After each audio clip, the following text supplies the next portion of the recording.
Welcome to The Explainer. Today we're cracking open a 2,000-year-old cold case. For billions of people, Jesus of Nazareth is the absolute cornerstone of their faith.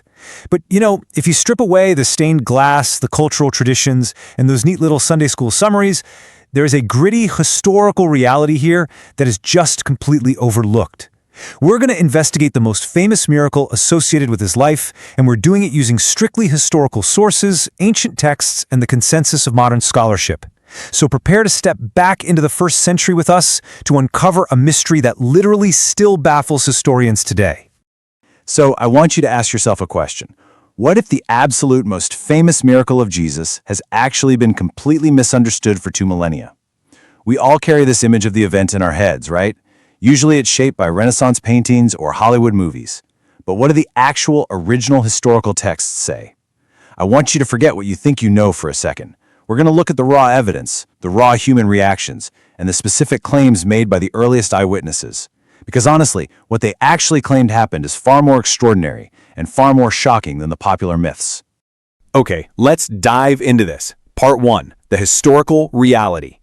To really grasp the sheer magnitude of this event, we have to completely strip away our modern lens and place ourselves firmly in the highly structured world of first-century Rome and Judea. Looking at the timeline of the ancient world, Dr. Bart Ehrman, who is a secular historical scholar, points out a pretty crucial fact.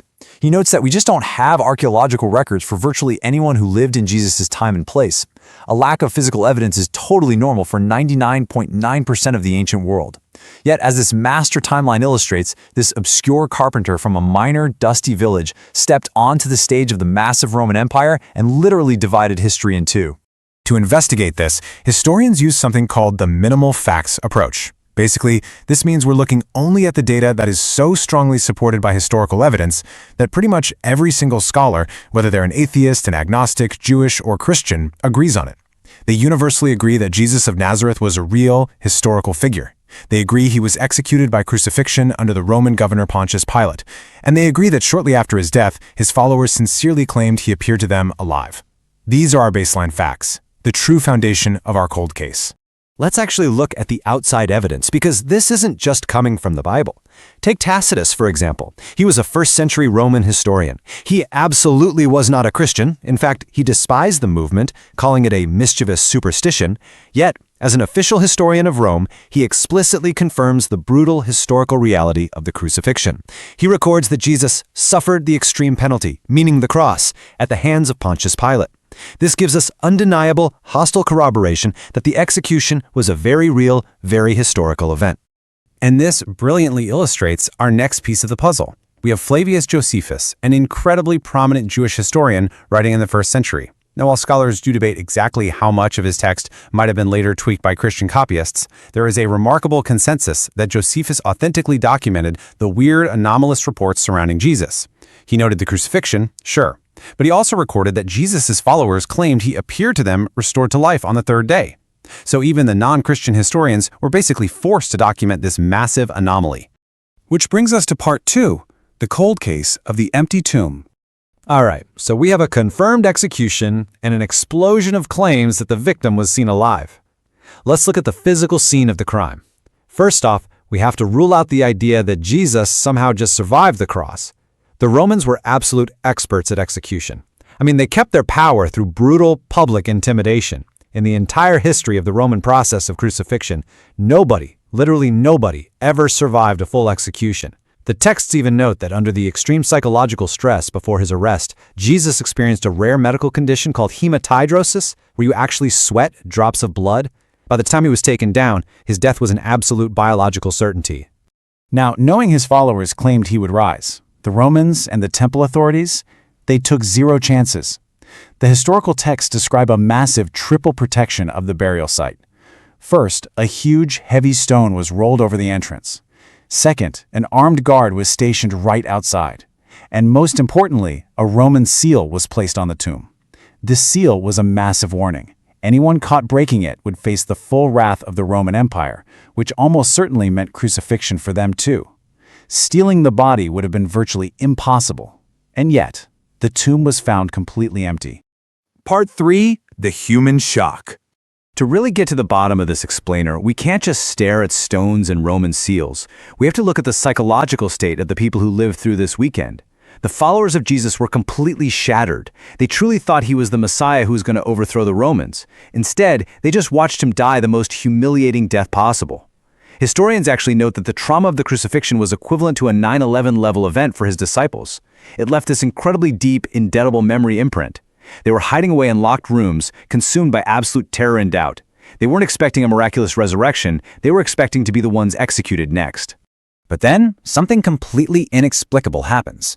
The earliest historical records, and we're talking dating back to within years or even just months of the event, state that Jesus appeared alive. And not just to one or two grieving people in a dark room, but to entire groups. At one point, the texts claim 500 people saw him at the exact same time. The secular historian has to grapple with a really profound question here. Why did a group of terrified, hiding cowards suddenly burst out into the streets, completely willing to endure torture, persecution, and even martyrdom for what seems like an impossible claim? You know, people might die for a lie they think is true, but no one willingly dies for a lie they know they made up.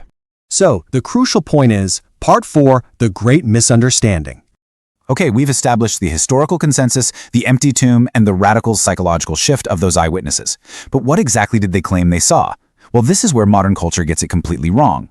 Historians often talk about this concept called mythological drift. It's the idea that over time, real historical events get exaggerated into these grand spiritual myths. And the modern myth here is that Jesus returned as some sort of ghostly vision, a comforting spirit, or just a metaphorical symbol of hope. But look at the source reality. Just pause for a second. This changes everything. The actual historical texts aggressively reject the idea of a ghost. They claim a physical, tangible, flesh and bone resurrection.